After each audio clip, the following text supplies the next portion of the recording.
નમસ્કાર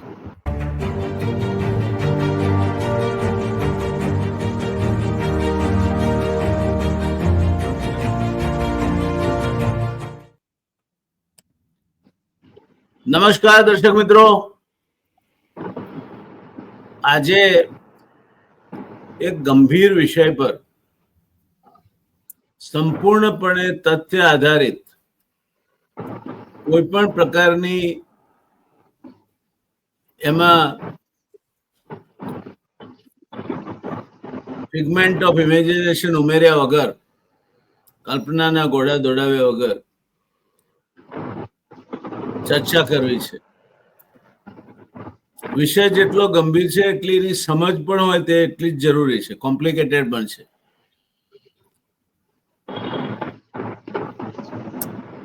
આમ તો હિન્ડનબર્ગ રિપોર્ટ આવ્યો અને અદાણી ગ્રુપની સામે આંગળીઓ ચીંધાવાની શરૂઆત થઈ, પણ ત્યાર પછી અદાણી ગ્રીન એનર્જી ના કિસ્સામાં સાગર અદાણી, જે ત્યાં અમેરિકા સ્થિત ઓફિસ સંભાળે છે, આપણા બિઝનેસ ટાઇકોન ગૌતમ અદાણીના ભત્રીજા થાય અને એમની કંપનીના બીજા સિનિયર એક્ઝિક્યુટિવ્સ, એમને ઇન્વોલ્વ કરતો એક લીગલ પ્રોસિડિંગ અસ્તિત્વમાં આવ્યું. વાત એવી હતી કે અમેરિકામાંથી બોન્ડ સ્વરૂપે અદાણી ગ્રીન એનર્જીએ જે નાણાં ઉઘરાવ્યા હતા, એવું એક ગુલાબી ભાતીગળ ચિત્ર ઊભું કરીને કે ભારતમાં વૈકલ્પિક ઉર્જાના ક્ષેત્રે સૌર ઉર્જા એ બહુ જ જબરજસ્ત મોટો શક્યતાઓ ધરાવે છે અને એ ક્ષેત્રે બહુ મોટા પાયે અદાણી ગ્રીન એનર્જી પદાર્પણ કરી રહ્યું છે. હવે પાછળથી એ જાણવામાં આવ્યું કે આ સૌર ઉર્જા જે ઉત્પન્ન થાય તે ડિસ્કોમને વેચવાની હતી જુદી જુદી રાજ્યમાં, તો એને વેચવા માટેના યોગ્ય ભાવ ના મળે તો એ વાયેબલ નહીં બને. એ યોગ્ય ભાવ મળે તે માટે વિવિધ જગ્યાએ ડિસ્કોમના સંબંધિત અથવા એમને અસર કરી શકે અથવા એમને ઇન્ફ્લુઅન્સ કરી શકે એવા લોકોને બહુ મોટા પાયે લાંચ રૂશ્વતો આપવામાં આવી અને એ લાંચ રૂશ્વત પેલા બોન્ડના પૈસામાંથી અપાઈ હતી. એટલા માટે નહીં તો અમેરિકામાં કેસ ઉદ્ભવ્યો ન હોત, પણ અમેરિકન સિટીઝન્સ જે લોકોએ આ બોન્ડમાં પૈસા ભર્યા તેમના હિતની રક્ષા માટેનું આ આખું પગલું અમેરિકન ડિપાર્ટમેન્ટ ઓફ જસ્ટિસ થકી ભરાયું. એના 3 તબક્કા છે. પહેલો તબક્કો 2023માં શરૂ થયો ત્યારે આ સમગ્ર બાબતને બહુ હળવાશથી લેવામાં આવી છે. એટલે જે અદાણી સોલર યુએસએ છે એમાં જ કામ કરતા એક વ્યક્તિને લોબિસ્ટ તરીકે કામ સોંપવામાં આવ્યું અને એ કામ એમને સોંપ્યું. એનું કામ હતું department of commerce, department of state, national security council અને એક્સપોર્ટ ઇમ્પોર્ટ બેંક, એ કી એજન્સીસ જમા લોબિંગ કરવાનું હતું. અને પર્પઝ શું હતું? તો પર્પઝ હતું promoting its solar business and general trade issues. So it looks like a very innocent purpose. 2024નું વર્ષ આવ્યું, એ પહેલા 2023ના વર્ષમાં $40,000 એના માટે ખર્ચાયા. 2024માં રકમ વધીને $70,000 થાય છે અને અકિન ગામ્પ નામની લોબિસ્ટ કંપનીને department of commerce, department of state, national security council અને વ્હાઇટ હાઉસ સાથે લોબિંગ કરવા માટે એક ઊંચા ગજાની એજન્સીને અકિન અને ગમ્પ 2 એજન્સીને રોકવામાં આવે છે અને officially for supply chain issues but higher the day after the DOJ indictment. એટલે ડિપાર્ટમેન્ટ ઓફ જસ્ટિસે જે ઇન્ડિક્ટમેન્ટ કર્યું એના બીજા દિવસે અમને રોકવામાં આવ્યા. 2025 વર્ષ આવ્યું તો એથી પણ અમેરિકાના જે ટોપ લીગલ એક્સપર્ટ્સ કહેવાય એમાંના જે પહેલા 5માંથી 2 આવે એવા લીગલ એક્સપર્ટ્સ જેમાં કામ કરતા હતા તે કંપનીઓ કર્કલેન્ડ એન્ડ એલિસ, ક્વીન અને ઇમેન્યુઅલ ડિપાર્ટમેન્ટ ઓફ સ્ટેટ સાથે લોબિંગ કરવા પડે. હવે એમને લાગ્યું કે આ લોબિંગ બીજે કશે નહીં પત્તો ખાય, ડિપાર્ટમેન્ટ ઓફ સ્ટેટ સાથે જ કરવું પડશે. ત્યાં રોકવામાં આવ્યા અને એમનું જે મેન્ડેટ હતું એ હતું explicitly for related criminal and civil matters. હવે બહુ સ્પષ્ટ વાત થઈ ગઈ કે આ આખી વાત અમેરિકામાં જે કંઈ થાય છે તે related civil and criminal matters, એટલે હવે એમાં કોઈ ડાઉટ રહેતો નથી. એના માટે આ લોબીસને રોકવામાં આવે. પહેલા ફેઝમાં 2023 થી શરૂ કરીએ તો $40,000, 2024માં $70,000 અને અત્યાર સુધી 2025માં ગઈ સાલ કરતા બમણા કરતા વધારે એટલે $1,50,000 નો ખર્ચો કરવામાં આવ્યો. Very highly paid lobbyist have been engaged, which indicates, જેનાથી આપણે ખ્યાલ આવે છે કે અદાણી ગ્રુપ ઉપર ભીંસ કેટલી વધી રહી છે, especially their head of the group Gautam Adani. Gautam અદાણીએ અદાણી ગ્રુપના ચેરમેન તરીકે રાજીનામું પણ આપ્યું. કદાચ આ કારણ હોઈ શકે, બીજું કારણ હોઈ શકશે, એ આપણે ખ્યાલ નથી, એટલે આપણે એની ચર્ચામાં નહીં પડીએ. પણ આ ઘટનાક્રમ છે, એ ઘટનાક્રમને લઈને આંતરરાષ્ટ્રીય માધ્યમો સાથે જોડાયેલ અને સંકળાયેલ અને જેમણે અગાઉ પણ બ્લુમબર્ગ જેવી માતબર કંપની માટે કામ કર્યું છે એવા ભાઈ શ્રી હિમાંશુભાઈ ભાયાણીને આપણે આજે આ ચર્ચા માટે મેળવી શક્યા છે, એ આપણું સદભાગ્ય છે. હિમાંશુભાઈ, આપનું સ્વાગત છે મારા વતી અને અમારા દર્શક મિત્રો વતી. ગૌતમ અદાણી એ કોઈ પણ ગુજરાતીને ગૌરવ થાય એવું નામ એક સમય હતું. હું આજે પણ એવું માનું છું કે એ ગૌરવવંતું નામ હોવું જોઈએ. પણ જે રીતે હિન્ડનબર્ગ રિપોર્ટથી એમની દશા બદલાઈ છે તે હવે એ રોકાવાનું નામ લેતી નથી, કારણ કે હવે તો અમેરિકામાં છે ડિપાર્ટમેન્ટ ઓફ જસ્ટિસના ઇન્ડાઇક્ટમેન્ટ સુધી એ વાત પહોંચી ગઈ છે અને ક્રિમિનલ અને સિવિલ બંને રીતે આ ઇન્ડાઇક્ટમેન્ટ એમના ઉપર કરવામાં આવ્યું છે. એમાં મુખ્ય વ્યક્તિ તરીકે ગૌતમ અદાણી, પછી એમના ભત્રીજા સાગર અદાણી અને એમની કંપનીના કેટલાક એક્ઝિક્યુટિવ, 3 જેટલા એક્ઝિક્યુટિવ, એ બધા લોકોને આમાં તે તોહમતદાર ગણવામાં આવે છે. તો આપનું શું કહેવું છે આ બાબતે અને આ અંગેની આગળ એની શું અસરો થશે? નમસ્કાર રિયલ ડિબેટના દર્શકોને, આપને, આપની ટીમને, સૌ કોઈ જે કાર્યક્રમ જોઈ રહ્યો સૌ કોઈને. સી ધ પોઈન્ટ ઇઝ કે લોબિંગ ઇલીગલ નથી. પહેલો પોઈન્ટ આપણે ડિસ્ક્લોઝ જો કરીએ તો આ છે. પણ પરિસ્થિતિ એ છે કે લોબિંગનો, લોબિંગ યુએસએ માં લીગલ છે. ઇન્ડિયામાં લીગલાઇઝ કરવા માટેના બિલ માટે જે તે સમયે બધા કાર્યક્રમો થયા હતા અને પછી ક્યાંય ઠંડા બસ્તામાં વયું ગયું ખબર નથી. એટલે ઇન્ડિયામાં લોબિંગ ને ધંધા તરીકે વિકસાવવા માટેના પ્રયત્નો તો ઘણા વર્ષોથી 2014માં નવી સરકાર આવ્યા પછી થઈ રહ્યા હતા, એવા ઘણા સંકેતો આપણને સાંપડ્યા છે.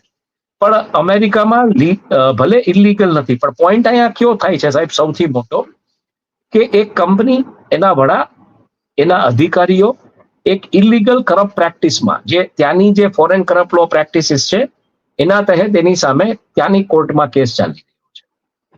હવે જ્યારે ઈ કેસમાંથી નીકળવા માટે કે જે પણ તમે લોબિંગ કરો છો કે જે પણ કાંઈ છે, એના જે પૈસા તમે ચૂકવા છે, ઈ પૈસા તમે તમારા ખિસ્સામાંથી ચૂકવા છે, ઈ પૈસા શું તમારા રોકાણકારો, તમારી અહીંની કંપનીમાં જે રોકાણકારો છે એના છે, તો આ મુદ્દો થઈ જાય છે કોર્પોરેટ ગવર્નન્સ.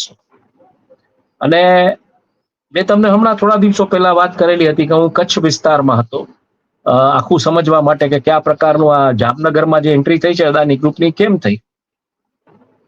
તો એમાં વાત હવે સામે એવી આવી રહી છે કે કચ્છમાં કુલે કંઈક 13 થી 14 લાખ કરોડનું ઇન્વેસ્ટમેન્ટ આવી રહ્યું છે આગામી 5 થી 10 વર્ષની અંદર. એમાં લગભગ 7.5 લાખ કરોડનું ઇન્વેસ્ટમેન્ટ છે એ અંબાણી ગ્રુપનું આવી રહ્યું છે.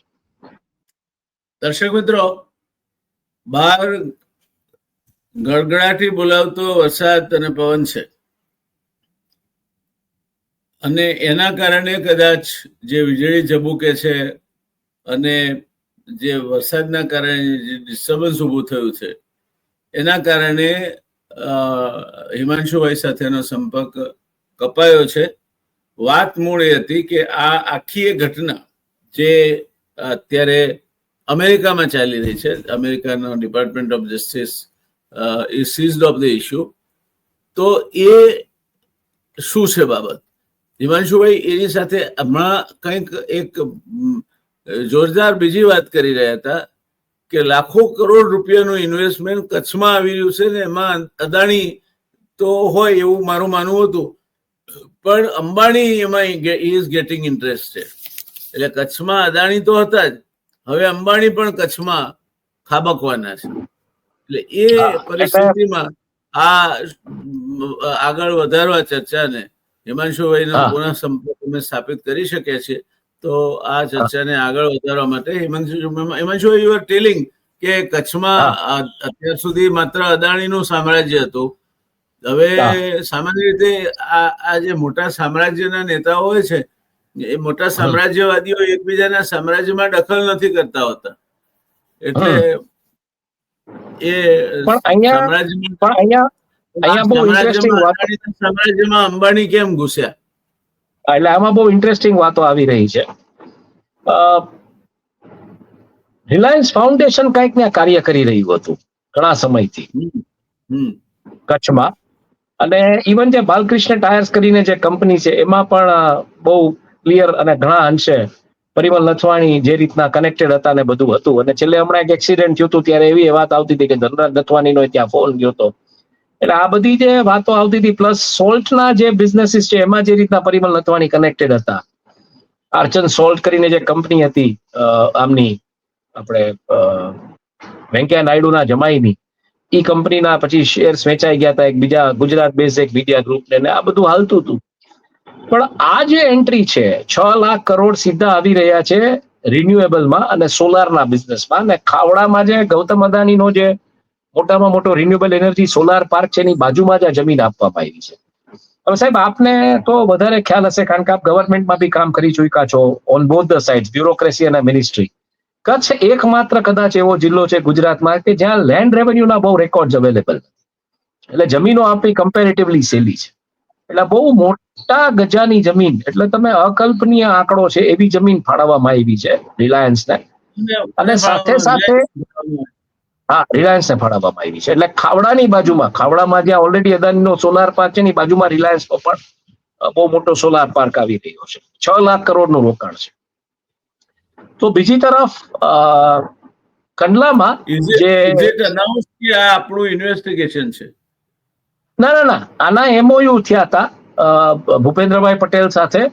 એ એમઓયુ ના ભાગરૂપે આ જમીન આપવામાં આવી છે એવી વાત આવી રહી છે.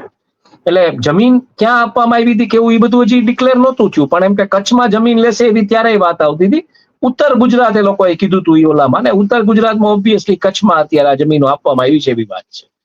બીજી એક વાત એવી પણ જાણવા મળી રહી છે કે જે બન્ની ગ્રાસલેન્ડ છે એ બન્ની ગ્રાસલેન્ડમાં કદાચ વનતારાનો પાર્ટ 2 આવી શકે છે, અથવા વનતારા આખું ત્યાં બન્ની ગ્રાસલેન્ડમાં શિફ્ટ થઈ શકે છે એવી એક વાત આવે છે. ને ત્યાં ચિતા લઈ આવવાની વાત તો ઓલરેડી હતી, એટલે ત્યાં પણ કંઈક અમુક હેક્ટર જમીનો આપી દેવાય છે અથવા એ પ્રોસેસમાં છે.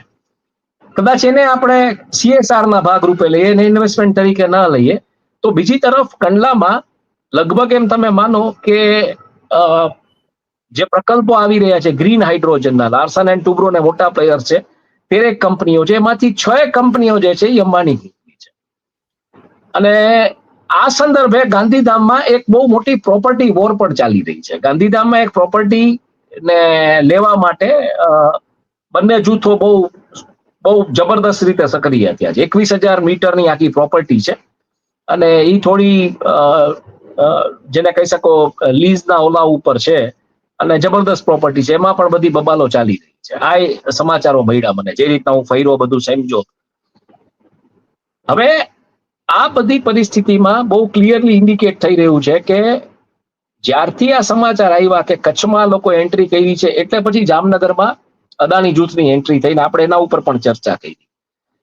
હવે આ બધું ચાલતું હતું ત્યારે બરોબર આ લોબિંગના સમાચાર આવે છે. લોબિંગનો આખો ડેટા ઓપન સિક્રેટ થ્રુ બહાર આવે છે. ત્યાંના જે ઇન્વેસ્ટિગેટિવ જર્નલિસ્ટ છે આનંદ મંગડાલે કરીને, એમણે આખો રિપોર્ટ વાયર માટે લખ્યો છે. એટલે ક્લિયર કટ ઇન્ડિકેશન છે કે આ એક કોર્પોરેટ વોર છે. અને છેલ્લા દિવસોમાં આપણે જોયું એટલે તમને તો ખબર છે, પ્રી હિન્ડનબર્ગ અને પોસ્ટ હિન્ડનબર્ગ ઇરામાં હું કહી રહ્યો હતો કે આ કોર્પોરેટ વોર પોલિટિકલ અરીનામાં આવી ગઈ છે ને આ દેશને કઈ લેવલનું નુકસાન કરશે એ આપણને ખબર નથી. પણ આજે આપણે છેલ્લે અત્યારે જે રીતના ORF ને આ બધા મુદ્દે જે વાતો આવી રહી છે સોશિયલ મીડિયાથી માંડીને બધી જગ્યાએ, એમાં બહુ ક્લિયર ઇન્ડિકેશન્સ આવી રહ્યા છે કે બ્યુરોક્રેસીની વચ્ચે ક્રેક્સ છે. અજીત દોવલ અને જયશંકર વચ્ચે આખી જે સમસ્યાઓ શરૂ થઈ છે. એટલે ઓબ્વિયસલી તમે ને હું કદાચ જયશંકરને મળીએ અને પૂછીએ ને મોઢે કે ભાઈ આ શું છે, તો એ કદાચ હસી કાઢીને એમ કે આઈ એમ નોટ આન્સરિંગ ઓન સ્પેક્યુલેશન્સ. એ કદાચ અજીત દોવલ કે it is all રબિશ, these are રબિશ claims એવું કરીને એ કહી શકે છે. But there cannot B a smoke without a fire. જેવું આ આવ્યું એના પછી આખું આ ORF ની સામેનું તોફાન ચાલુ થયું. એમાં એક એવી વાત આવી રહી છે કે ટ્રોલ આર્મીને પે કરવામાં આવી છે. અને આખું એમ કે ઓબ્ઝર્વર રિસર્ચ ફાઉન્ડેશન કઈ રીતના ફોરેનની ડિપ્લોમેસી પોલિસીઝને ઇમ્પેક્ટ કરી રહી છે એની વાતો આવી રહી છે. તો બીજી તરફ મુંબઈમાં જે પત્રકારો છે બિઝનેસનું ને કવર કરતા, એ લોકો કે ORF આવી એક્ટિવિટીઝમાં ઇન્વોલ્વ ના હોય.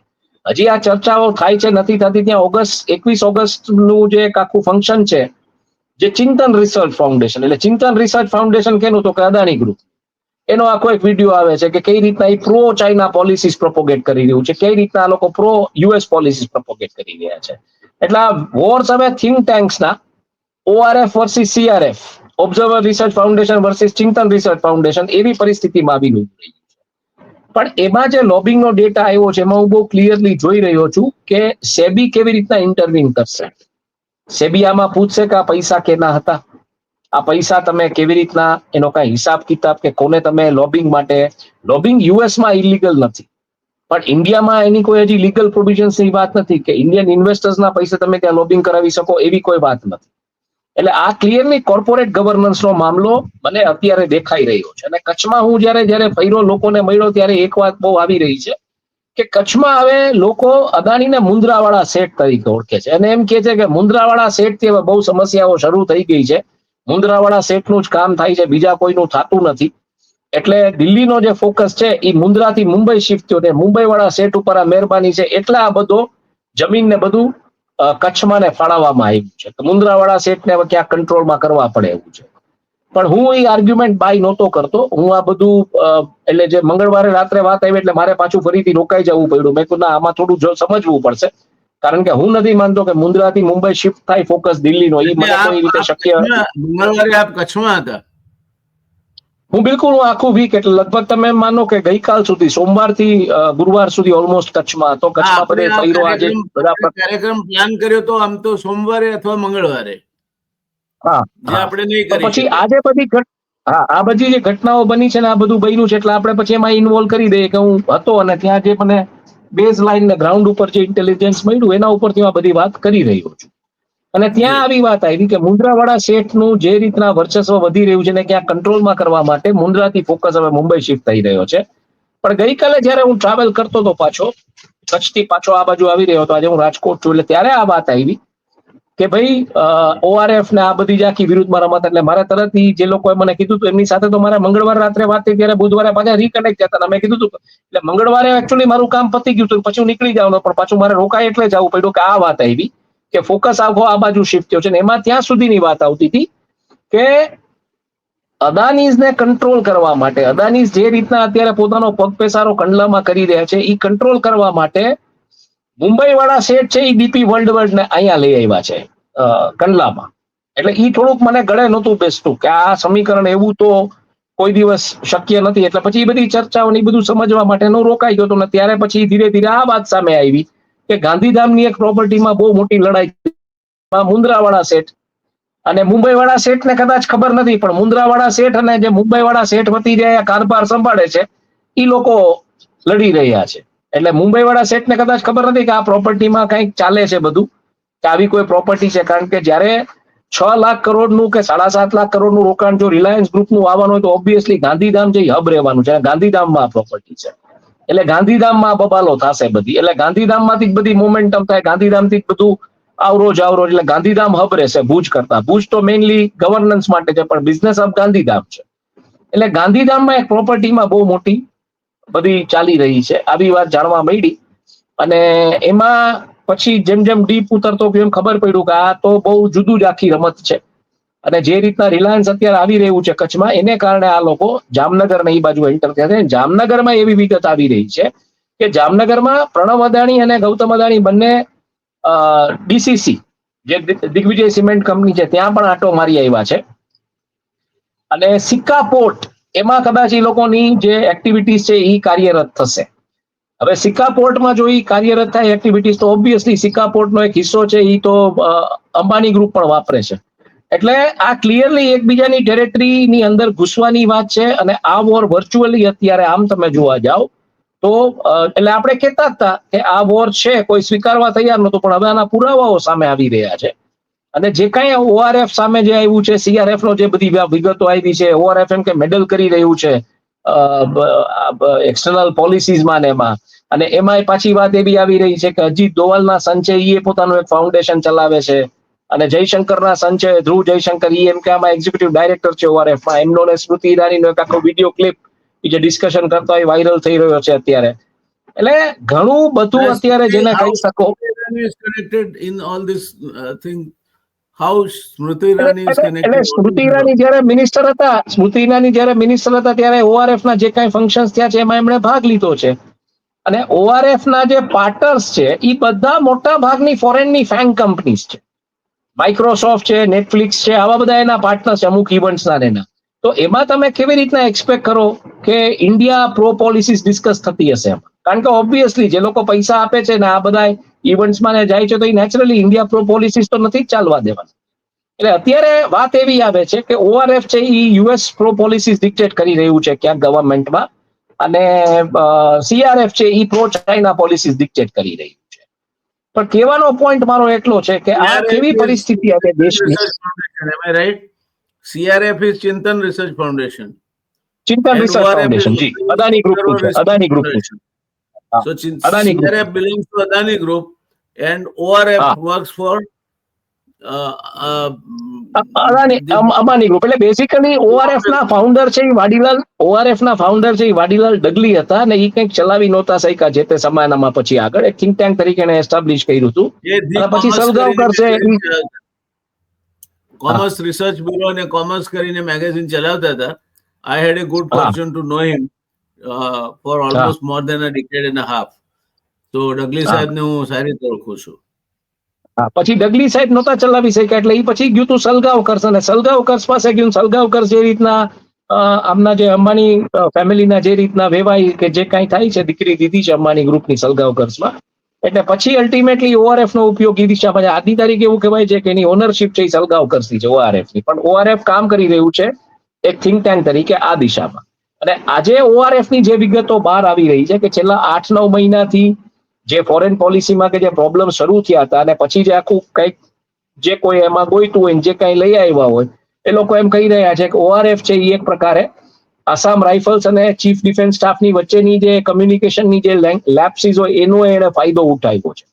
તો આ તો મને લાગે છે નેશનલ સિક્યુરિટીની મેટર થઈ જાય. અને આમાં કઈ રીતના હવે ગવર્મેન્ટ, જો સાહેબ આપણે જે વાત કરતા હતા ને પ્રી અને પોસ્ટ હિન્ડનબર્ગ ઇરામાં આ જ હતી કે આ કોર્પોરેટ વોર પોલિટિકલ અરીનામાં આવી ગઈ છે. અને આ એક દિવસ દેશને બહુ જુદી દિશામાં લઈ જશે. આજે આ કોર્પોરેટ વોરે આ દેશને આ દિશામાં મૂકી દીધો છે.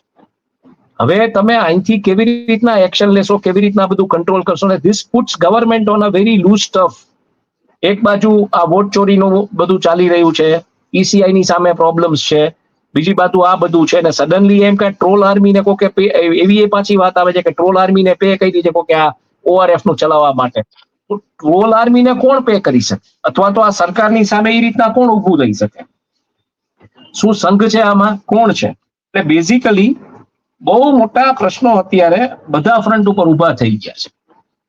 અને આ એકમાત્ર જે લોબિંગની વાત આવી, એ લોબિંગ પછી જે રીતનું આખું ઘમાસાણ ચાલુ થયું છે અને એમાં ઓઆરએફ ની વાત આવી. ઓઆરએફ ની સામે સીધું સીઆરએફ નો એક વિડીયો આવ્યો કે આ લોકો તો એમ કે પ્રો ચાઇના, ને ચાઇના વાળા પાછા એમ કે છે કે પાકિસ્તાન જે ટેરરિઝમ નો ભોગ બનેલું છે ને એટલે એ એક પ્રો પાકિસ્તાની નેરેટિવ ચલાવી રહ્યા છે. એટલે all of a sudden the dynamics have shifted now from the hands of government to the corporates. અને એમાં એવી વાત આવી રહી છે કે જો યુએસ સેન્કશન લગાડે તો ખાલી અદાણી ને અંબાણી નથી, બીજા અન્ય કોર્પોરેટ્સને બહુ મોટી સમસ્યા થાય ફંડ રેઝિંગ માટે. એટલે હવે કોર્પોરેટ લોબી એક પ્રકારે તમે જુઓ તો આ ગવર્મેન્ટની સામે ઉભી રહી ગઈ છે એવી વાત અત્યારે સોશિયલ મીડિયા ઉપર જબરજસ્ત રીતે પૂર પકડી. કોર્પોરેટ લોબી આખી શુક્રવાર સરકારની સામે ઉભી રહી જાય. This is an issue pertaining to Adani group only. હા, એટલે ના, જે સેન્કશન્સ ની વાત આવી રહી છે યુએસ સેન્કશન્સ ની, તો તમારે ફંડ રેઝિંગ ઉપર રાખીએ. ફંડ રેઝિંગ તમે જે કરતા હો ઇન્ટરનેશનલ માર્કેટમાંથી તો ગ્લોબલ રિઝર્વ કરન્સીમાં કરો છો ને. અને સેન્કશન્સ આવી જાય એટલે સાહેબ તમે સમજો છો એક્સપોર્ટ ઇમ્પોર્ટ થી માંડીને બીજું ત્રીજું ફંડ રેઝિંગ લાઇબોરમાં કે જે પણ કાંઈ સસ્તા ભાવે જે ફંડ રેઝ તમે કરતા હો કે એક્સટર્નલ કમર્શિયલ બોરોઈંગ કે જે પણ કાંઈ તમે કરતા હો ECB-માં કે ફોરેન કરન્સીમાં, એ કેવી રીતના તમે કરશો? કેવી રીતના તમારા ધંધાઓ આગળ લગાવશો? તમે કેવી રીતના કમ્પિટિટિવ બની શકશો ઇન્ડિયા ચાઇના સ્ટોરીમાં? કેવી રીતના તમે વર્લ્ડ માર્કેટમાં સસ્ટેન થશો? વર્લ્ડ માર્કેટમાં ભલે 100-2% છે, પણ આજે પૈસા સસ્તા મળે છે ક્યાંક યુરોપિયન માર્કેટ્સમાં કે અમેરિકન માર્કેટ્સમાં, તો તમારા ધંધા ચાલે છે. અને અહીંયા જે પરિસ્થિતિઓ સર્જાણી છે એટલે થયું શું સાહેબ, તમે આમ આદમી ઉપર ટેક્સીસ નાખ્યા, આમ આદમી પાસેથી તમે ટેક્સીસ કલેક્ટ કર્યા, કોર્પોરેટ છે તમે ટેક્સનો એક પ્રકારનો બેનિફિટ આવ્યો, આજે આ જ કોર્પોરેટ્સ તમારી સામે ઉભા રહી ગયા છે જેવી યુએસ સેન્કશન્સની વાત આવી. અને ક્યાંક દિલ્હીમાં અને મુંબઈમાં જે પત્રકારો બિઝનેસ જે કવર કરતા હોય છે, ટેક્સ બીટ કવર કરતા હોય છે, એમાં આ પણ ચર્ચા છે કે જીએસટીમાં રાહત તમે એટલે આપી રહ્યા છો કે જેથી કરીને બોમ્બે ક્લબ તમારી સાથે રહી અત્યારે.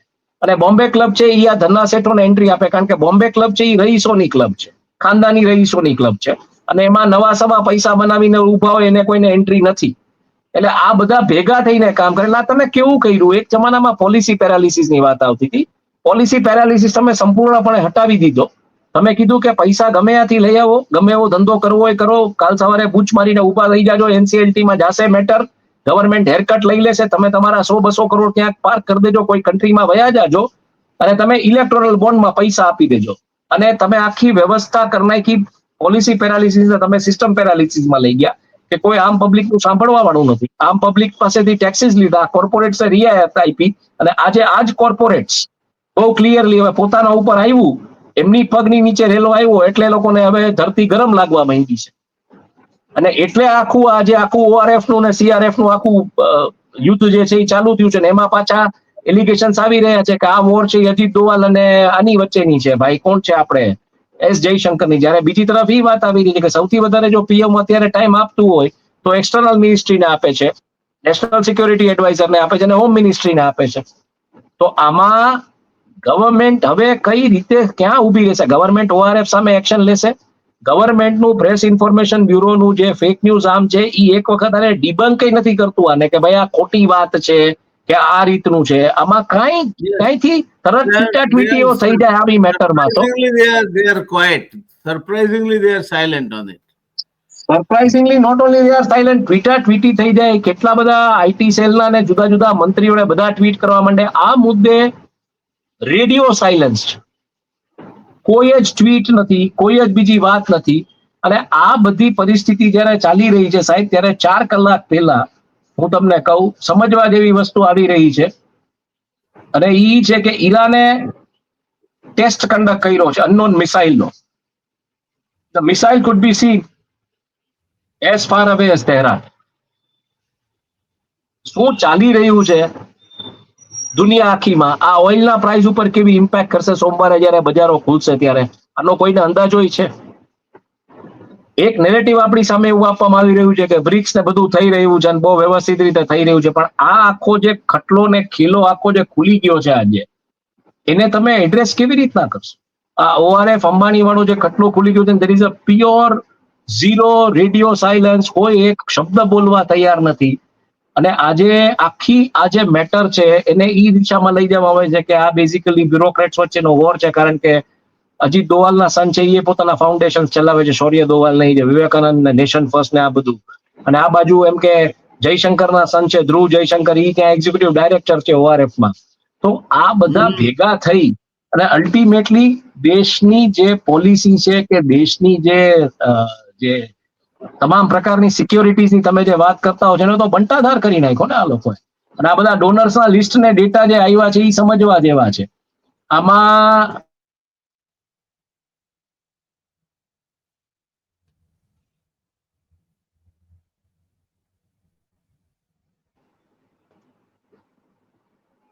ઈ ફોરેન પ્લેયરના જો હું નામ કહું, અમુક ઇવેન્ટ્સમાં જે પાર્ટ કર્યું છે, ઓસ્ટ્રેલિયન ગવર્મેન્ટ છે, ચિલ્ડ્રન્સ ઇન્વેસ્ટમેન્ટ ફંડ ફાઉન્ડેશન છે, કોનરેડ કરીને છે, એડનોર સ્ટીફંગ, એનું નામે કોઈ દિવસ સાંભળ્યું, એવા લોકો આમાં છે.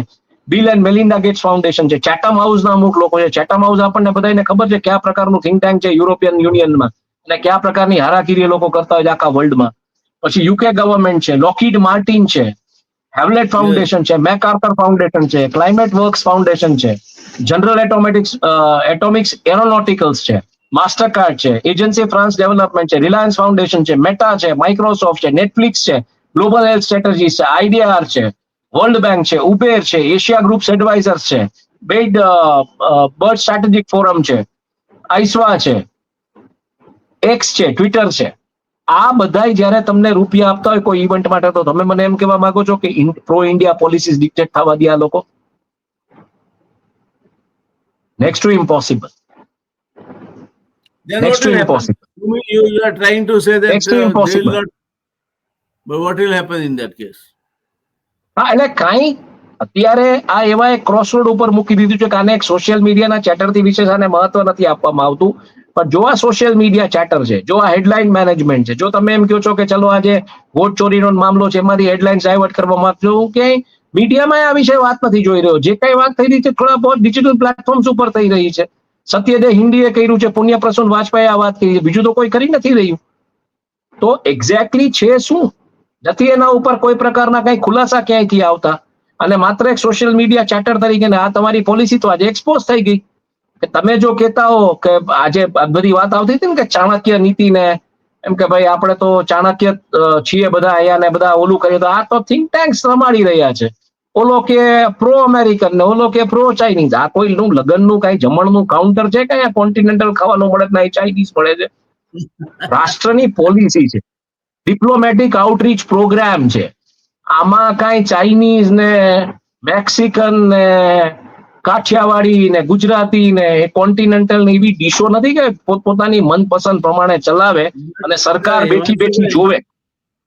If I can become devil's advocate, તો આમાં તમને એવું લાગે છે ખરું કે બંનેને એક જ પ્રકારના પ્રશ્નો છે, તો આ બંને મંધાતાઓ આ દેશના કોર્પોરેટ જગતના, હા, એ બંને આટલા પૂરતા હથિયારો મ્યાન કરીને સાથે રહીને કામ કરે?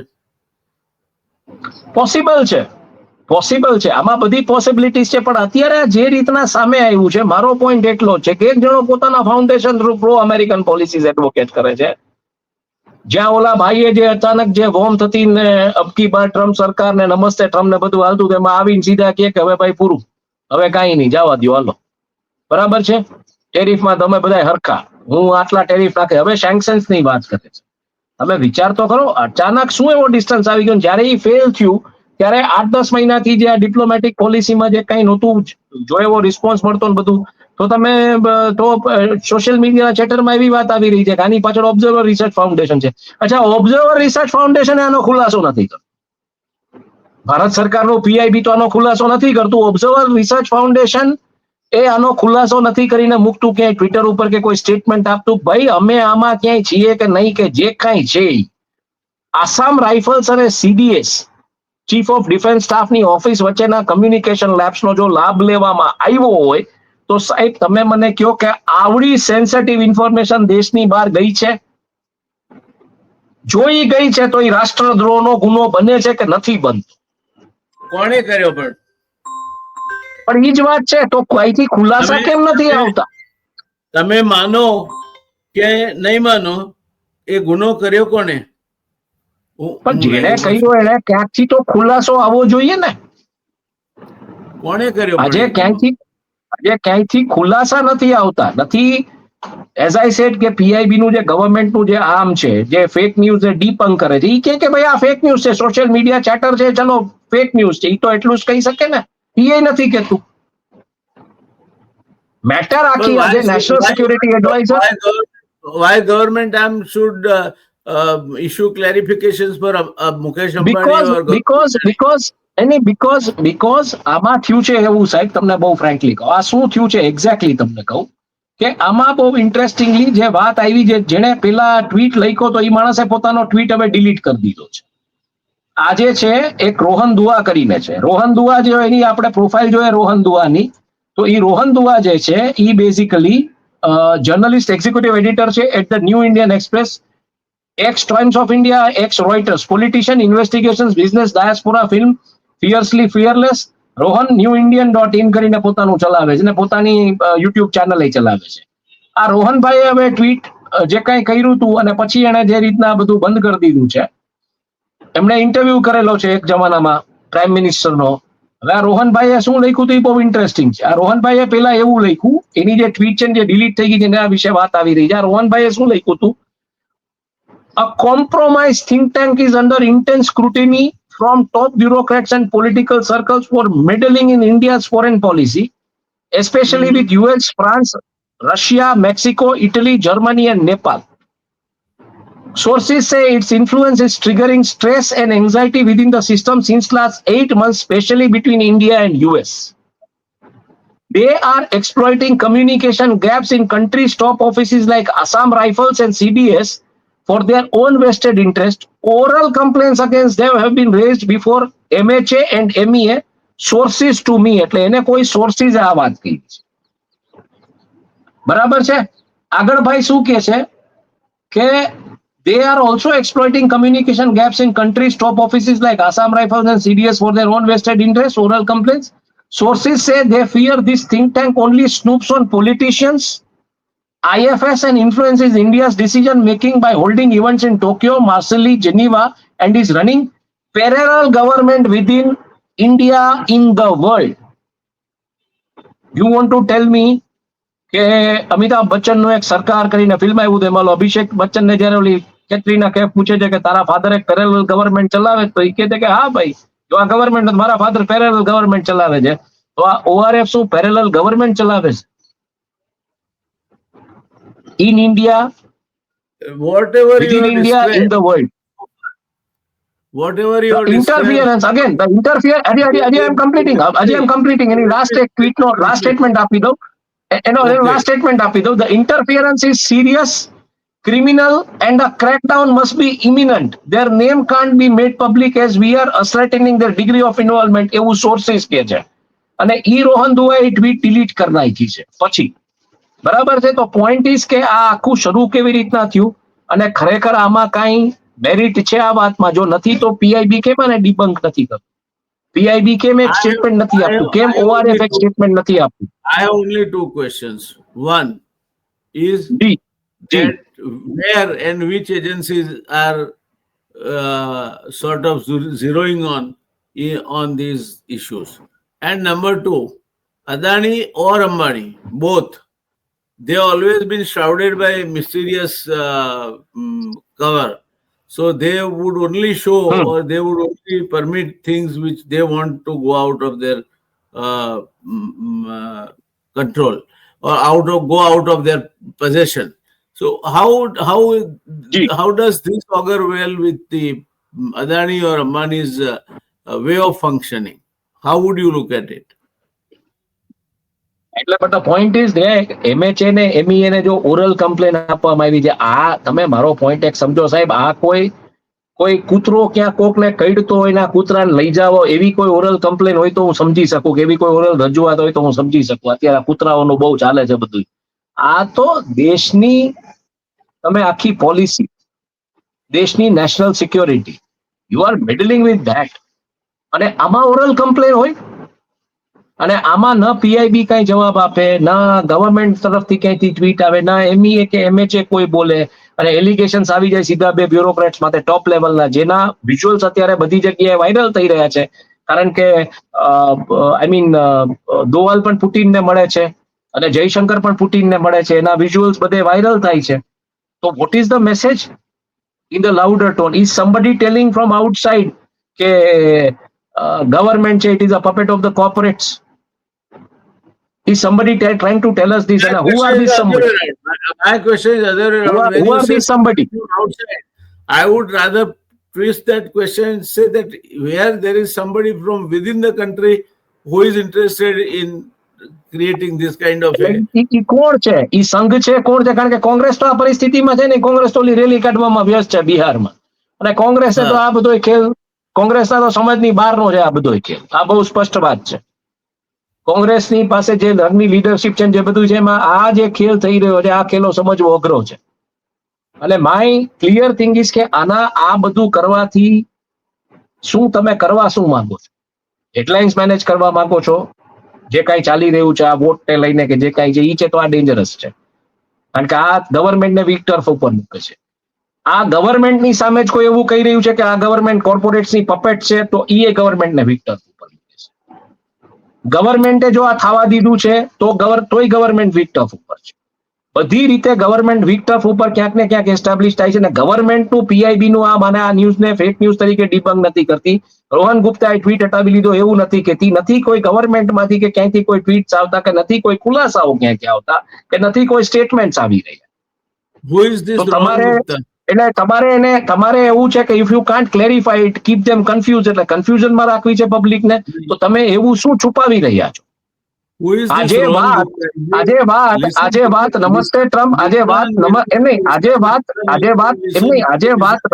એક મિનિટ. Stop. મારે તમને પ્રશ્ન એ પૂછ્યો છે કે આ રોહન ગુપ્તા કોણ છે? Is he somebody who is connected in India and Rohan from દુઆ. Ahmedabad? ના રોહન દુઆ છે એ પોલિટિશિયન જર્નલિસ્ટ છે. રોહન દુઆ ગુપ્તા નથી. I was alarmed by the name Rohan Gupta because there is another ના character રોહન called દુઆ who was very close to one of the senior politicians in India. Therefore, I was. એટલે રોહન ગુપ્તાનું તો એવું હતું ને કે ગમે એમ કરીને ફોટો ખેંચાવી લેવો, જેટલા રૂપિયા થાય એટલા લઈ લ્યો એમ, એના જેવું હતું. એટલે રોહન ગુપ્તાની આપણે ચર્ચા નથી કરવી, પણ રોહન દુઆની આ વાત છે. I was trying to stop you because the message was going as if Rohan Gupta cannot be in this. So Rohan Dua is a journalist. Yes. હા, રોહન દુઆની વાત છે, રોહન ગુપ્તાની વાત નથી.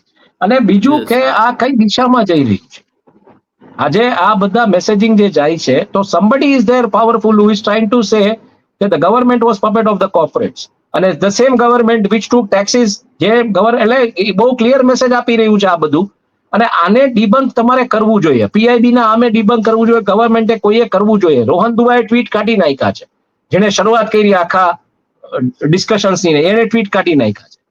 તો તમે મેસેજ શું આપો છો કે આ સરકાર કોર્પોરેટની પપેટ હતી, જેને પબ્લિકને પાસેથી. Why have you removed it? હા, એટલે ઈ જ વાત આવે છે કે ક્યાંથી પ્રેશર હશે, શું હશે કે ભાઈ આ તું કાઢી નાખ. ઓરલી ફરિયાદો થઈ છે, એક પત્રકારને ખબર છે, બીજા કોઈને ખબર નથી, એવું તો ના બને ને. એટલે ક્યાંકથી કઈક રમતો રમાઈ રહી છે ને, તો કોણ રમી રહ્યું છે? નરેન્દ્ર મોદી કરતા કે ઈ જે ટોપ ઓફિસ છે એના કરતા પાવરફુલ અત્યારે કોણ થઈ રહ્યું છે? જે એમએચએ અને એનએસએ ની ઓફિસ વચ્ચે પ્રોબ્લેમ ક્રિએટ કરાવી રહ્યું છે, કોણ છે? એની સામે એક્શન તો લ્યો તમે. એની સામે તમે એક્શન લેવાની વાત નથી કરતા, તમે નથી આનું કોઈ ક્લેરિફિકેશન આપતા, તમે આને સોશિયલ મીડિયા ચેટર તરીકે લઈ જાઓ છો, બધી જગ્યાએ ચર્ચાનો વિષય છે. ગોદી મીડિયાને ડિસ્કાઉન્ટ કરી રહ્યું છે કે ના આમાં કોઈ મેરિટ નથી, પણ હું બહુ ક્લિયર છું કે there can't B a smoke without a fire. અને આ બાબત હું વર્ષોથી કહી રહ્યો હતો કે આ કોર્પોરેટ્સની જે લડાઈ છે પોલિટિકલ અરીનામાં આવી ગઈ છે, દેશને નુકસાન કરશે, એ અહીંયા સાબિત થઈ રહ્યું છે. The topic with which we started has stayed there only. Stage 1, stage 2, stage 3. એટલે ઈ જ છે ને અલ્ટિમેટલી કે આ લડાઈ જે છે ઈ આના પછી આ બધું છે. I have a different question. If you go from 2023 to 2024 to 2025, the lobbyists which are hired, first was in-house fellow. The second is a firm, which is a moderate firm. And the third is top-notch legal expert firm. So, the gravity of the situation, એટલે આખી વાતની ગંભીરતા 2023 કરતા 2024 વધી છે, 2024 કરતા 2025 વધી છે, 2025 ના ફાઇનાન્શિયલ અડધે આવ્યા છે આપણે. તો આ છે, આ ક્યાં જશે, ક્યાં જઈને અટકશે? આ અદાણી પૂરતું જ મર્યાદિત રહેશે? શું થશે? ના, એટલે વાત જ ઈ છે કે જે પ્રકારનું, એટલે વાત જ ઈ છે કે જે પ્રકારની ડિગ્રી આમાં વધી છે, પહેલા એક તમે ઇન્ડિવિજ્યુઅલ રાખ્યો, પછી ફર્મ રાખી, અને પછી ટોપ નોટ ફર્મ તમે હાયર કરી, ઇન્ડિકેટ કરે છે કે તમે કયા પ્રકારના ક્રાઇસિસમાં આવ છો અત્યારે. અને ઈ ક્રાઇસિસમાંથી બહાર નીકળવા માટે આ ટાઈમલાઈન આખી આ છે. વાયરની આ સ્ટોરી આવી પછી આ બધું કમઠાણ ચાલુ છે, ઓઆરએફ વાળું. અને ઓઆરએફ વાળું કમઠાણ આવ્યું એટલે સીઆરએફ ની વાત આવી. અગેન આ મેટર કેવી છે સાહેબ કે આ આખી વોરના જે બીજ છે એ ક્યાંક 2001 થી રોપાયેલા છે, બહુ સ્પષ્ટપણે વાત કરીએ તો. અને 2001 થી એસ્કેલેટ થતા થતા 2014માં જયારે સ્પેસિફિકલી નરેન્દ્રભાઈ પ્લેનમાં ઉભા રહી અને આમ હાથ ઊંચો કર્યો અને પાછળ અદાણી લખે હતું, ત્યારે મેસેજ લાઉડ એન્ડ ક્લિયર હતો કોર્પોરેટ ઇન્ડિયાને કે ભાઈ હી ઇઝ માય મેન. બરોબર છે, આ ઇનડાયરેક્ટ મેસેજ હતો પણ એ મેસેજ હતો. અને પછી જે બધું થયું 2016 પછી, નોટબંધી પછી જે રીતના 2018 થી જે એસ્કેલેશન થયું આખું એરપોર્ટના બિઝનેસમાં, કોલમાં, ઓસ્ટ્રેલિયામાં, અહીં બધે, એ બહુ ક્લિયરલી ઇન્ડિકેટ કરતું હતું કે પૈસા ગૌતમ પાઈના નથી, પૈસા કોક બીજાના છે, જે ઓલરેડી જેપીસી માં બધે માંગ ચાલી રહી હતી. અને ત્યાર પછી જો તમને ખ્યાલ હોય તો આખી ફંડ ફ્રીઝના સમાચારની વાત આવી હતી. ફંડ ફ્રીઝના સમાચાર માત્ર ઇકોનોમિક ટાઈમ્સમાં અને સીએનબીસીમાં જ આવ્યા હતા, બીજે ક્યાંય નહોતા આવ્યા. અને એ એક દિવસમાં અદાણી ગ્રુપનું 70,000 કરોડનું માર્કેટ કેપ ખોવાઈ ગયું. ત્યારે મેં કીધું હતું કે હવે Gautam Adani media company buy કરશે અથવા મીડિયામાં બહુ એગ્રેસિવલી આવશે. સંજય પુગલિયાને હાયર કર્યા, ક્વિન્ટલોન મીડિયા બાય કર્યું, એનડીટીવી હોસ્ટાઇલ ટેક ઓવર કર્યું, અને પછી આયન્સ લીધું, ઘણું બધું લીધું, જન્મભૂમિ પ્રવાસી ગ્રુપમાં ગયા, બધે ગયા, પછી ઘણું બધું થયું. પણ પોઈન્ટ એ છે કે એ પછી મીડિયા વોરમાં કન્વર્ટ થઈ ગયું. અને મીડિયા વોર હવે એવી પરિસ્થિતિમાં પહોંચી ગયો છે કે જેટલું એસ્ટાબ્લિશ કરવું હતું એ કરી લીધું છે. માઉથ પીસીસ તરીકે જ્યાં જ્યાં જોઈએ છે, મધ્યપ્રદેશ, છત્તીસગઢ, જ્યાં mining belt, rich mining belt છે. ગુજરાતમાં એટલે નથી આવતા કે ગુજરાતમાં કઈ એવું માઇનિંગમાં કઈ કરવા જેવું છે નહીં, પોર્ટ બધા કેપ્ચર્ડ છે, કંટ્રોલ છે, એટલે બાકી એને કઈ જરૂર નથી. અને એ બધી પરિસ્થિતિમાં જે પ્રકારે ઓરોપની મેટર આવી, હિન્ડનબર્ગની મેટર આવી, એક પછી એક જે મેટરો સામે આવતી ગઈ, બહુ ક્લિયરલી ઇન્ડિકેટ થતું હતું કે કોર્પોરેટ ઓવર છે. અને ઈ લેવલે છેલ્લે એસ્કેલેટ થયું જ્યારે 2022માં આ બધા સાગર અદાણીના આ બધાના ખિસ્સામાંથી જે ઇલેક્ટ્રોનિક એવિડન્સીસ મળ્યા, બધું મળ્યું ને ઇન્ડાઇટમેન્ટ થયું. અને ઇન્ડાઇટમેન્ટમાં ક્લિયરલી આ લોકોનું નામ ખુલ્યું, આ લોકો જેલમાં જશે એવી ચર્ચાઓ દિલ્હીના પત્રકારો તો કરવા માંડ્યા હતા. એટલે એસ્કેલેટ તો થયું જ હતું. અને એટલે જ આ લોકો એ લેવલની ફર્મ્સ, પહેલા ઇન્ડિવિજ્યુઅલ, પછી એક ફર્મ ને પછી એક ટોપ નોચ ફર્મ, એટલે જ હાયર કરી છે. અને એની સાથે સાથે હવે આ સોશિયલ મીડિયાના વોરમાં પણ આ બધા આવી ગયા છે, આ કોર્પોરેટ ગ્રુપ્સ. અને સોશિયલ મીડિયામાં એક નેરેટિવ પોતાની સાઈડે બિલ્ટઅપ કરવા જઈ રહ્યા છે. કારણ કે આ ઓઆરએફ ના જે સમાચાર છે એ ક્લિયરલી આ જે વાયરની સ્ટોરી આવી પછી આવ્યા છે. અને ટ્રોલ આર્મી જે રીતના આમાં લાગી છે, જે રીતના શાંત પાડવામાં આવી, આ બહુ ક્લિયરલી ઇન્ડિકેટ કરે છે કે ટ્રોલ આર્મીને કોણે પૈસા આપ્યા. એટલે ટ્રોલ આર્મી હવે એવી થઈ ગઈ છે કે ગમે એની સોપારી લઈને ફોડશે. Anyway, as of now, what is your final take on this? Where Adani stands as far as stage 3 is concerned? That's all. Precise, focused question. એટલે પ્રિસાઇઝલી લોબિંગ કરાવશે, but as I said, but lobbying ભલે legal છે યુએસમાં ને જે પણ કાંઈ, પણ હું જોઈ રહ્યો છું કે અહીંયા પણ ઇન્વેસ્ટમેન્ટ, આઈ મીન સેબી કઈ ઇન્ક્વાયરી કરશે અલ્ટિમેટલી કે આ પૈસા કેના છે, કઈ રીતે છે. અને યુએસ ઇન્ડાઇકમેન્ટના મેટરમાં તમારે અલ્ટિમેટલી સમજ તો બજાવવાનો આવશે જ, એમાં કોઈ છુટકારો નથી. ભલે તમને ગવર્મેન્ટ અત્યારે ગમે એટલા બચાવે, એમાં કોઈ હું જગ્યા જોતો નથી. અને ટ્રમ્પ એડમિનિસ્ટ્રેશન જે રીતના જઈ રહ્યું છે, અને બીજું કે ત્યાંનું પછી ટ્રમ્પ એડમિનિસ્ટ્રેશને ભલે કન્ટિન્યુ કર્યું હોય, બીજી કોઈ સરકાર હોય કે બીજી કોઈ સત્તા હોય કે બીજો કોઈ પક્ષ આવે, એમને ત્યાં નેશન ફર્સ્ટ છે. એટલે ત્યાં તમે કઈ કર્યું છે ને ખોટું છે, તમે ગમે એ છો, ત્યાં તો પેલા તમારે હાજરી આપવી જ પડશે. એટલે ઇન્ડાઇકમેન્ટમાંથી બચે કે લીગલ પ્રોસિડિંગ્સમાંથી બચે એવી કોઈ સંભાવનાઓ અત્યારે જોઈ નથી રહી. અને આ ઈ જ બધા મરણિયા પ્રયાસો છે. Legal proceeding may lead to what? એના શું consequences અને ફોલાઇટ ઇફેક્ટ થાય? લીગલ પ્રોસિડિંગ્સમાં શું થાય સાહેબ અલ્ટિમેટલી? કારણ કે છેલ્લે હમણાં એલએનજી નો જે મામલો આવ્યો, ઈરાનથી જે એલએનજી ઇમ્પોર્ટ કર્યું, જેમાં જે વાત આવી, એમાં વાત આવી કે અલ્ટિમેટલી એમણે અદાની પોર્ટ્સમાંથી રિઝાઇન કરી દીધું, જે જવાબદાર ન ગણાય. પણ હવે જ્યાં સુધી હતા નહીં, ટેન્યોર હતો, ત્યાં સુધી તો એ એક્ઝિક્યુટિવ ડાયરેક્ટર, નોન એક્ઝિક્યુટિવ ડાયરેક્ટરમાં ગયા છે, પણ નોન એક્ઝિક્યુટિવ પોઝિશનમાં ગયા છે. પણ જ્યારે ચેરમેન હતા અને એના કાળ દરમિયાન થયું છે, તો એના માટે તો એ જવાબદાર જ ગણાય ને. અને એ તો એ કોર્ટમાં પ્રૂવ થાય કે આ મિનિટ્સ ઓફ મીટિંગ્સ કે આ બધા જે કઈ ડિસિઝનો લેવાના છે, એમની સિગ્નેચર છે, બધું છે. હા, અહીંયા જેમ કહેવામાં આવે છે કે એમઈ અને એમએચ એમાં ઓરલ વાતો ઉપર ઓરલ ડિસિઝન્સ લેવાના છે, તો કોઈના એવિડન્સ નહીં. બાકી હું બહુ સ્પષ્ટપણે માનું છું કે એને પ્રૂવ કરવું સહેલું છે.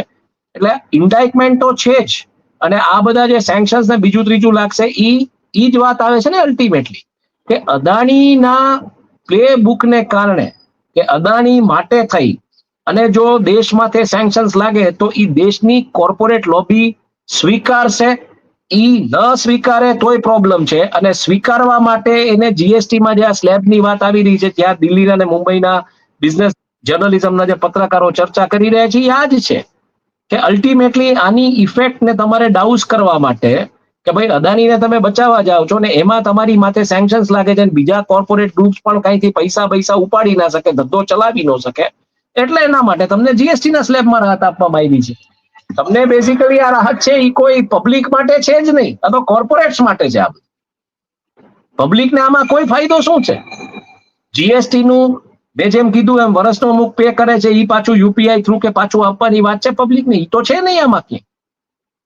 આ તો કોર્પોરેટ્સ નો મોરચો તમારી સામે ન ખુલે એના માટેની તૈયારીઓ થઈ રહી છે. આવી બહુ સ્પષ્ટ ચર્ચાઓ દિલ્હી અને મુંબઈના જે બિઝનેસ કવર કરતા જે પત્રકારો છે એની વચ્ચે થઈ રહી છે.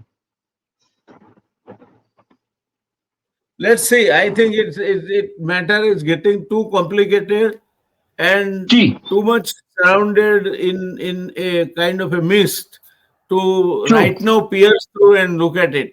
Right now it appears from the surface that as if this is a matter True. pertaining to Gautam Adani and his companies, which it may not be.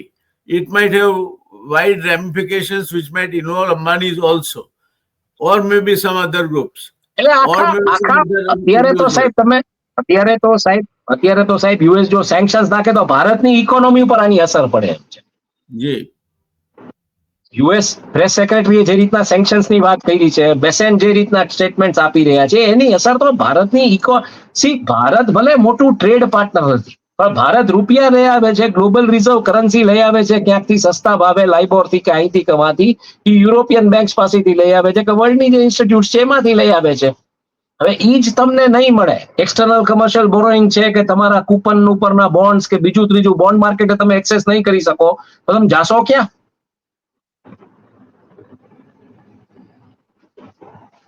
Let us still permit this thing to develop further. We'll again revisit the whole thing.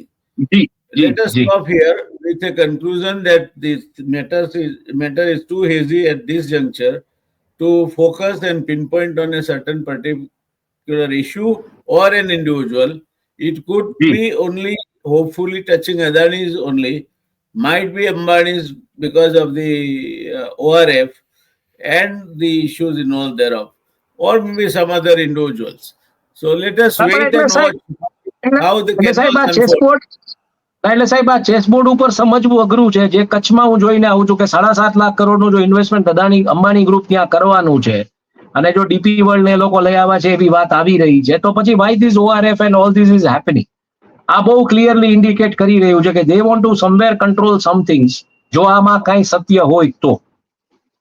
અત્યારે તો આપણે એને સત્ય એટલે માનીને ચાલવું પડે કે ભલે સોશિયલ મીડિયા ચેટર છે, there cannot B a smoke without a fire. ને રોહન દુઆ જ્યારે ટ્વીટ કરે છે કે જે કઈ સોર્સિસ ને કહીને કહે છે તો કંઈક તો તથ્ય હશે ને, પછી ટ્વીટ શું કરવા ડિલીટ કરવામાં આવ્યા છે? એટલે રોહન દુઆએ જો ખોટું ટ્વીટ કર્યું હોય There is તો something more than what meets the eye. એને કહેવાનો પોઈન્ટ મારો એમ છે કે રોહન દુઆએ જો કઈ ખોટું ટ્વીટ કર્યું છે તો જેમ તમે ઝુબેર મોહમ્મદની આ બધાની એરેસ્ટ કરી એમ એરેસ્ટ કરી લ્યો. તમે ટ્વીટ હટાવવાનું શું કરવા કહો છો? ઇટ મીન્સ કંઈક છે. Let's wait it and means watch. કંઈક છે. Let's wait and watch. જી જી We will revisit the whole issue at appropriate time. જી તો જી જી દર્શક મિત્રો, ત્યાં સુધી આપણે અત્યારે આ મુદ્દા પર એક નાનકડો હોલ્ટ લઈએ છે.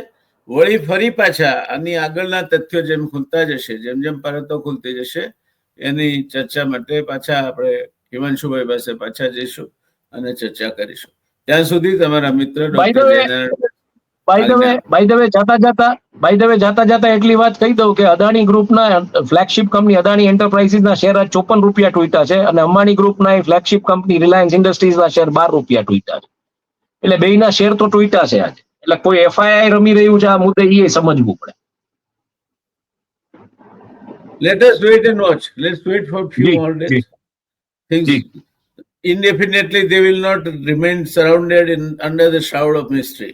So let's see. જી જી So धन्यवाद Himanshu bhai for a very involved and well studied discussion.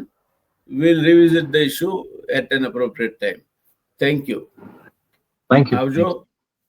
આવજો.